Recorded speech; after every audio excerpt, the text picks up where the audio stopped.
नमस्कार, मी आदित्य अरुण भागवत. गेली अनेक वर्ष वास्तुशास्त्र आणि ज्योतिषशास्त्र सल्लागार म्हणून काम करतो. यासोबत मी या दोन्ही शास्त्राचे अभ्यासवर्ग सुद्धा घेतो. आणि लॉकडाऊन चालू झाल्यापासून हे वर्ग ऑनलाईन सुद्धा मी सुरू केले. खरं तर लॉकडाऊनच्या आधी सुद्धा मी ऑनलाईन क्लास घेतले होते, पण त्यावेळेला तशी टेक्नॉलॉजीशी ॲडॉप्ट झालेली माणसं कमी असल्यामुळे त्याला रिस्पॉन्स कमी होता. याशिवाय मी पोस्टल कोर्स घेतो या दोन्ही शास्त्राचे. आता तुम्ही म्हणाल की हा व्हिडिओ तुझ्या स्वतःच्या इंट्रोडक्शनसाठी आहे का? तर हो, ते तर एक कारण आहेच, पण त्या व्यतिरिक्त काही गोष्टींबाबत मलाच बोलायचं आहे आणि त्यासाठी मी हा व्हिडिओ बनवतोय. गेल्या काही दिवसांपासून किंवा गेल्या काही वर्षांपासून एक नवीन प्रकार मला दिसून येतो की त्या लोकांकडे ते ज्योतिषशास्त्र मार्गदर्शन करतात, अभ्यासही आहे त्या लोकांचा, आणि ते लोक प्रत्येक समस्येवर काही ना काही उपाय सांगतात. माझा त्यांच्या ज्योतिष सांगण्याला किंवा उपाय सांगण्याला विरोध नाही आहे, पण ज्योतिषशास्त्र सल्लागारांनी किंवा वास्तुशास्त्र सल्लागारांनी उपाय देताना थोडं प्रॅक्टिकल राहणं गरजेचं आहे. काही वर्षापूर्वीपर्यंत, म्हणजे साधारणपणे माझ्या जन्माच्या वेळेला किंवा जोपर्यंत मी एक 8-10 वर्षात होतो तोपर्यंत जे ज्योतिषशास्त्र सल्लागार होते ते फार उपायशास्त्रावर भर देते नाही. त्याचं कारण होतं की लहानपणापासून घराघरात उपासना शिकवली जायची मुलांना. देवांची पूजा कशी करावी, स्तोत्र कशी म्हणावी, हे शिकवलं जायचं. घरच्या नियमित संस्काराचा दैनंदिन कामकाजाचा तो भाग होता, ज्याला पूर्वीच्या भाषेमध्ये नित्यकर्म असं म्हटलं जायचं. परंतु गेल्या काही वर्षापासून स्पर्धा इतकी वाढली आहे व्यवहारात, नोकरीत, व्यवसायात, की माणसाला 24 तास सुद्धा कमी पडत आहे. आणि मग तो त्या 24 तासातून 2 तास देवासाठी सुद्धा काढायला तयार नाही. आणि मग उपासना हा प्रकार मागे पडत चालला आहे. उपासना केली म्हणजे आपल्या समस्या सुटणार नाहीयेत हे प्रत्येकाला माहिती आहे, पण समस्यांशी लढण्यासाठी जे मानसिक बळ आपल्याला हवं आहे ते उपासनेतून मिळतं. हे किती जणांना ठाऊक आहे? तो फार कमी लोकांना असा गैरसमज होत चाललाय की मी कुठला तरी तांब्याचा खिळा खिशात ठेवीन किंवा यंत्र खिशात ठेवीन आणि माझी कामं होतील. तुमच्यापाशी कार आहे तर तुम्ही ठाण्याहून मुंबईला किंवा पिंपरी चिंचवडवरून पुण्याला लवकर पोहोचू शकता. अगदी खरं आहे, पण त्या कारमध्ये जर फ्युएल नसेल, ना पेट्रोल आहे, ना डिझेल आहे, ना CNG आहे, ना LPG आहे, ना इतर कुठलं फ्युएल आहे, तर काय उपयोग आहे त्या कारचा? ज्योतिषशास्त्रातले रत्न, यंत्र किंवा जे असं तुम्ही सांगितलं की खिळा खिशात ठेवा किंवा इतर काही वस्तू जवळ ठेवा, हे उपाय बरोबर आहेत, पण त्यासाठी तुमच्या उपासनेचं इंधन त्या यंत्रात ओतावं लागतं, त्या रत्नात ओतावं लागतं. 9 ग्रह आहेत, 9 ग्रहांचे स्वतःचे स्पंदन आहेत, प्रकाश लहरी आहेत, स्वतःची व्हायब्रेशन्स आहेत, सगळं खरं आहे. आणि त्या व्हायब्रेशन्सशी, त्या कलर्सशी स्वतःच्या बॉडीला मॅच करण्यासाठी किंवा त्या व्हायब्रेशन्सशी ॲडजस्ट होण्यासाठी, व्हायब्रेशनशी ट्यून होण्यासाठी रत्नांमधून तुम्हाला नक्की फायदा होतो. पण एखादी गोष्ट तुमच्यापाशी आहे ती शरीराने ॲब्झॉर्ब केली पाहिजे. अन्न खाल्लं त्याचं पचन होऊन ते अंगी लागलं पाहिजे. तसंच ती व्हायब्रेशन्स तुमच्या शरीराने, तुमच्या मनाने आणि सर्वात महत्त्वाचं तुमच्या ॲस्ट्रल बॉडीने ॲब्झॉर्ब केली पाहिजे, तर त्यांचा तुम्हाला उपयोग होतो. आणि तुमची ॲस्ट्रल बॉडी स्ट्रॉंग होण्यासाठी उपासना हा सर्वात महत्त्वाचा मार्ग आहे. आजचं सगळं जग अर्थकारणाच्या मागे जातो. थोडंसं विषयांत वेळ पण सांगतो. ज्योतिषशास्त्राला काही जण शास्त्र म्हणून मान्यता देत नाहीत. त्यांच्या भाषेत ते काय काय बोलतात. ज्योतिषशास्त्र शास्त्र नाही, कारण ते लॅबमध्ये प्रूव्ह करता येत नाही, त्याचे सिद्धांत तू विज्ञानात होत नाही, तमुक तमुक तमुक काय काय बोलतात. त्यांच्या जागी कदाचित ते योग्य आहेत, पण ज्याला तुम्ही अगदी ठोस विज्ञान म्हणता, असं प्रयोगशाळेतलं विज्ञान म्हणजेच लॅबोरेटरीयल सायन्स, हे तरी कुठे फिक्स आहे. कोल्ड्रिंकमध्ये ते कीटकनाशक असल्यामुळे ते शरीरास हानिकारक आहे असं एक लॅब सांगते. काही दिवसांनी कोर्टात केस उभी राहते आणि मग पुन्हा सायंटिस्ट सांगतात, ते लॅबोरेटरी टेस्ट करणारे, नाही तर थोडंसं कीटकनाशक शरीराला फायदेशीर आहे. काय झालं, उत्तर ध्रुवाचं उत्तर दक्षिण ध्रुवावरती गेलं, 180 डिग्री टर्न. आणि लॅबोरेटरी सायन्समध्ये घडलेलं आहे, ज्योतिषशास्त्रात नाही घडलेलं आहे. दुसरं उदाहरण, रेडिएशन्स, मोबाईल टॉवरची, त्यावरनं दोन परस्पर विरोधी मतं. एक लॅब सांगते की नाही, ते शरीराला हानिकारक आहे, त्याच्यामुळे कॅन्सर वाढतो. मग दुसरी लॅब सांगते नाही नाही, ते काही एवढं 1 पॉईंट रिलीज आहे आणि त्यांनी काही होत नाही. बरं, सांगणारे दोन्ही सायंटिस्ट, दोन्ही लॅबमध्ये टेस्ट करणारे. तिसरं उदाहरण, न्यूडल्स. एक लॅब सांगते याच्यात शिशाचं प्रमाण जास्ती आहे, शरीराला अपायकारक आहे, कोर्टात केस उभी राहिल्यावरती दुसरी लॅब सांगते नाही नाही बरोबर आहे, it's okay, no harm. Laboratory सायन्समध्ये एकाच वेळेला 3 वेगवेगळे केसेस आपण पाहिले. याशिवाय गेल्या काही वर्षांमध्ये 2019-20 मध्ये एक गोष्ट अनेक ठिकाणी घडली. त्यामागे काय सायंटिफिक कारण असेल. ती घटना अशी होती की एकाच दिवशी 2 वेगवेगळ्या लॅबमधनं केलेल्या टेस्टिंगमध्ये एक पॉझिटिव्ह एक निगेटिव्ह. एकाच दिवशी. अशाही केसेस आहेत जेव्हा एकाच दिवशी ठाण्यातल्या आणि मुलुंडमधल्या लॅबमधनं टेस्टिंग केलं, एका लॅबनी पॉझिटिव्ह दिलं, एका लॅबनी निगेटिव्ह दिलं. पहिल्या लाटेला झालं कोरोनाच्या. दुसऱ्या लाटेला एक 6-7 महिने गेले ना, म्हणजे तोपर्यंत ते टेक्नॉलॉजी वेल डेव्हलप झाली टेस्टिंगची. तरी सुद्धा काही लॅबमध्ये फॉल्स निगेटिव्ह येत होतं. पहिल्या लाटेत फॉल्स पॉझिटिव्ह येत होतं, दुसऱ्या लाटेत फॉल्स निगेटिव्ह येत होतं. जर लॅबोरेटरी सायन्समध्ये सुद्धा चूक होऊ शकते, तर ज्योतिषशास्त्रात चूक झाली तर काय फार त्याच्यात मोठा गुन्हा नाही घडलेला. शास्त्राच्या नियमांना अपवाद येतात, ते ज्योतिषशास्त्रातही येणार, परंतु ते अपवाद येतात म्हणून पूर्ण शास्त्र खोटं नाही. तसं ते विषयांतर झालं. आपण आपल्या उपासनेकडे वळूया पुन्हा. उपासना म्हणजे काय? उप म्हणजे जवळ आणि आसन म्हणजे बसणे. आता उपासना कुणाची करायची? मनुष्याची करायची आहे का?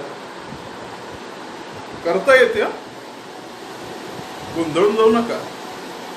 हिंदू संस्कृतीमध्ये आचार्य देवो भव, मातृदेवो भव, पितृदेवो भव, अतिथी देवो भव. आचार्य म्हणजे जे शाळेतले शिक्षक आहेत ते, सद्गुरू नाही. आई, वडील आणि अतिथी यांना देवत्व दिलेलं आहे. म्हणजे ही मनुष्याची पूजा झाली. काही स्वयंघोषित विज्ञानवादी म्हणतात माणसाला द्या, दगडावर कशाला वाहता? अरे तू दगड आहेस, तुझा हिंदू धर्माचा अभ्यास नाहीये. हिंदू धर्मामध्ये गुरुला, आईला, वडिलांना, अतिथीला जो तिथी न सांगता येतो तो अतिथी. पाहुणा म्हणजे अतिथी नव्हे. पाहुणा सांगून येतो, जो न सांगता येतो तो अतिथी. त्यालाही देवत्व दिलेलं आहे. म्हणजे माणसाला देवत्व देणं ही हिंदू धर्मातली पहिली संकल्पना आहे. तर माणसाची सुद्धा उपासना करता येते. जे खरोखर समाजसेवा करणारे लोक आहेत, जे खरोखर समाजामध्ये काहीतरी चांगलं घडवून आणण्याचा प्रयत्न करतायत, जे मनुष्य सेवा करतायत, ते सुद्धा एक प्रकारे उपासना करतायत. फक्त ते उपासनेचं स्वरूप वेगळं आहे आणि ते स्वरूप हिंदू धर्मात सांगितलेलं आहे. हिंदू धर्मात लहान मुलांना सुद्धा देवत्व दिलेलं आहे. मुलं ही देवाघरची फुलं असं आपण म्हणतो. यूपी मध्ये गेलो तर तिथे बरेच जणांचं असतं, बच्चे तो भगवान का प्रसाद है भाई, उनको कैसे हम मना करें. त्या आत्ताच्या जे लोकसंख्येचा व्ह्यू आहे तो लक्षात घेता हे वाक्य चुकीचं आहे. पण हिंदू धर्मात ही पद्धत आहे, लहान मुलांना सुद्धा देवत्व दिलंय. पण आपण समजून घेत नाही धर्माला आणि फक्त नावं ठेवतो. तर माझ्या मते टीका असावी, परंतु टीका करताना सुद्धा व्यवस्थित त्या गोष्टीचा अभ्यास करून टीका करावी. बरेच जण उचलली जीभ लावली टाळायला करतात. धर्माचा विषयच निघालाय, पुन्हा विषयांतर होईल. पण राजकारणातले जेवढे नेते त्याच्यापैकी धर्मप्रेम हे फार कमी जणांपाशी आहे. मी कुठल्या राजकारणाचं नाव घेऊ इच्छित नाही. खरं तर माझी इच्छा आहे की त्यांच्यापाशी धर्माविषयी फार प्रेम आहे, धर्माची त्यांनी काळजी घेण्याचा प्रयत्न केला. पण शेवटी राजकारण आहे ना, राजकारणच होते ते. आज आहेत काही जण तर असं ते कधी पलटी मारू शकतात. त्यामुळे कोणाचं नाव घेणं बरोबर नाही. पण कुठल्याही धर्माचे नेता असो, त्याला त्याच्या धर्मियाबद्दल, त्याच्या धर्मियांबद्दल प्रेम नाहीये. त्याला फक्त स्वतःची पोळी शिजवायची आहे म्हणून तो धर्माच्या नावाने डोकी फिरवतो इतरांची. आणि त्यात हिंदू धर्मात तर फार विद्वान आहेत जे हिंदू धर्मावर टीका करतात. उपासना ही माणसाची सुद्धा करता येते आणि विविध देवतांची सुद्धा उपासना आहे. पण उपासना हा जो विषय का माझा, तो दुसरा विषय आहे की आपण उपासना केली की आपल्या मनाला सामर्थ्य प्राप्त होतं, आपली ॲस्ट्रल बॉडी इम्प्रूव्ह होते. ती कशी करावी, कुठल्या देवतेची करावी, यासाठी ज्योतिषशास्त्रात काही निकष आहेत, वास्तुशास्त्रात काही निकष आहेत. ज्योतिषशास्त्रात 12 ग्रहांचा आपण विचार करतो. आता 5000 वर्षापूर्वी महाभारताचं युद्ध झालं त्यावेळेला महर्षी व्यास यांनी प्रजापती, वरुण आणि यमधर्म या 3 ग्रहांबद्दल लिहिलं, ज्यांचा त्यापूर्वी वापर झाला नव्हता. हे 3 ग्रह म्हणजे अनुक्रमे हर्षल, नेपच्यून, प्लुटो.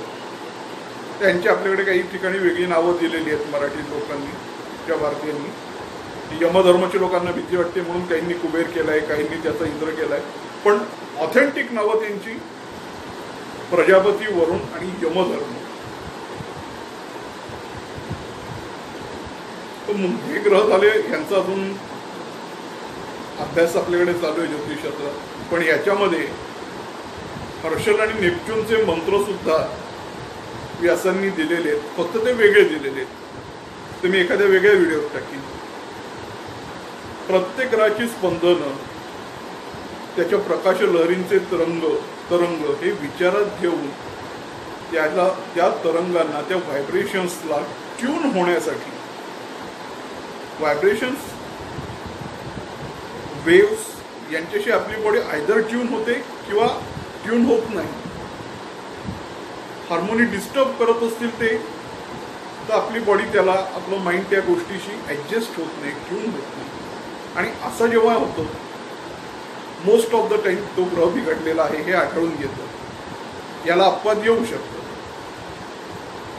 मग त्याला ट्यून होण्यासाठी उपासनेमध्ये मंत्राचा वापर सर्वात जास्ती आहे. एक अक्षरी असला तर तो बीज मंत्र, 2-3 अक्षरांचा असला तर तो पंचाक्षरी मंत्र आहे, नमः शिवाय. त्यानंतर ओम नमो भगवते वासुदेवाय नमः असे मंत्र आहेत. 1 अक्षरी, 2 अक्षरी. राम हा 2 अक्षरी मंत्र आहे, कृष्ण हा 2 अक्षरी मंत्र आहे, रामकृष्ण हरी हा 6 अक्षरी मंत्र आहे.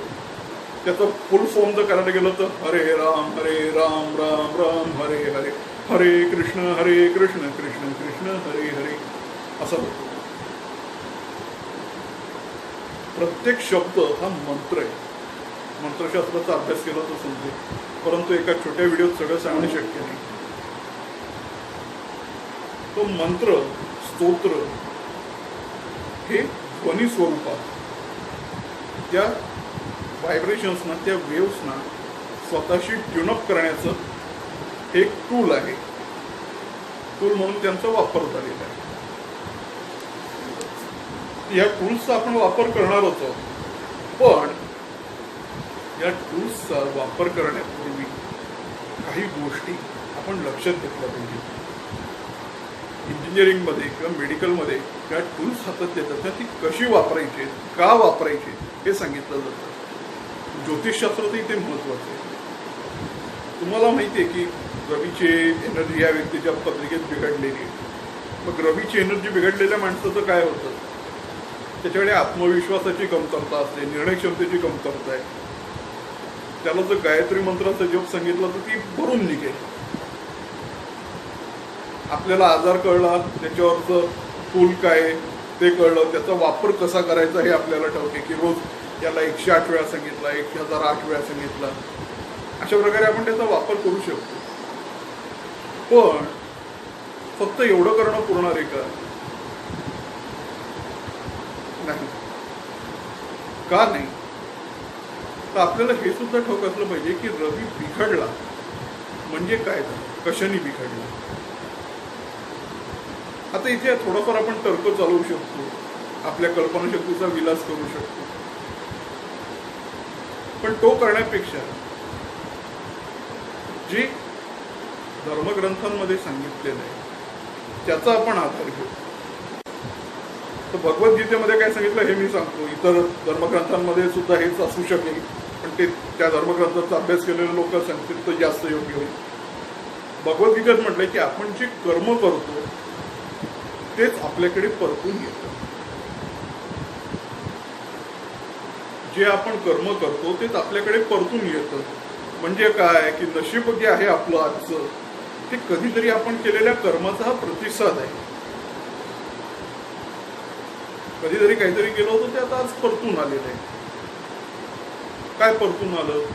जेव्हा परतून आलं तेव्हा आपण त्याला म्हटलं नशीब.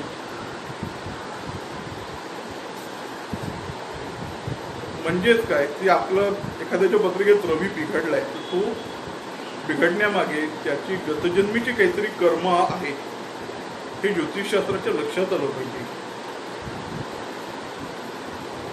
आणि नुसतं लक्षात येऊन उपयोग नाहीये, ते लक्षात घेऊन त्यानुसार त्यांनी उपाय सांगितले पाहिजे. म्हणजे गायत्री मंत्राचा जप कर, परंतु त्याबरोबर कुठलंही बेकायदेशीर काम करू नको हे सांगितलं पाहिजे. गायत्रीचा जप करतोय पण बेकायदेशीर कामं करतोय, देशाविरोधात काहीतरी कार्य करतोय तर चालणार नाही. गतजन्मी त्यांनी रवी बिघडलाय म्हणजे गतजन्मी त्यांनी राजाविरोधात काहीतरी काम केलंय किंवा अन्यायकारक काहीतरी कृत्य केलंय. ऋगुसंहितेनुसार जे न्यायाधीश असतात आणि तरी न्याय करण्याचे मुद्दामून अन्याय करतात अशा लोकांच्या पत्रिकेत कुठेतरी रवी बिघडलेला असतो. तर आपल्याला त्याला ह्या गोष्टींबद्दल सुद्धा मार्गदर्शन केलं पाहिजे की बाबा तू काहीतरी बेकायदेशीर कामं करू नकोस, सरकार विरोधात काही कामं करू नकोस. त्यावेळेला आपण कर्मसिद्धांत समजून घेतो आणि त्यानुसार त्याला कुठली कर्म कर किंवा कुठली कर्म करू नको या अनुषंगाने गाईड करतो. त्यावेळी तो प्रॉपर गायडन्स होतो. चंद्र बिघडलेल्या माणसाला नुसतंच मोती घालायला देऊन उपयोग नाहीये. त्याला हेही सांगायला लागेल की बाबा तू तुझ्या आईशी, मावशीशी प्रेमाने वाग, अगदी त्यांना त्रास होणार नाही, निदान त्यांना त्रास होणार नाही तुझ्याकडून एवढं बघ. या प्रकारे जर मार्गदर्शन केलं तर ते परिपूर्ण मार्गदर्शन होतं. आणि असं मार्गदर्शन करणारे आज फार कमी लोक आहेत.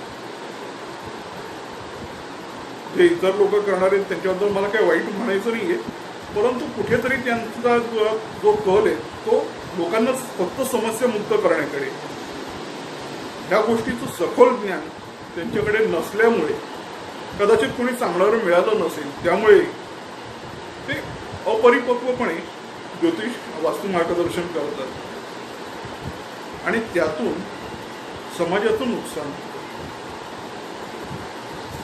जे मार्गदर्शन करणारे त्यांनाही मी सांगेन, ज्योतिष मार्गदर्शक, वास्तू मार्गदर्शक, की तुम्ही भगवद्गीतेचा, कर्माच्या सिद्धांताचा अभ्यास करा आणि लोकांना मार्गदर्शन करा. माझ्याकडनं जो वास्तुशास्त्र आणि ज्योतिषशास्त्राचे मार्गदर्शन हवं असेल तर मला संपर्क करू शकता. माझा मोबाईल नंबर आहे 9029581590. हा व्हिडिओ पाहिल्याबद्दल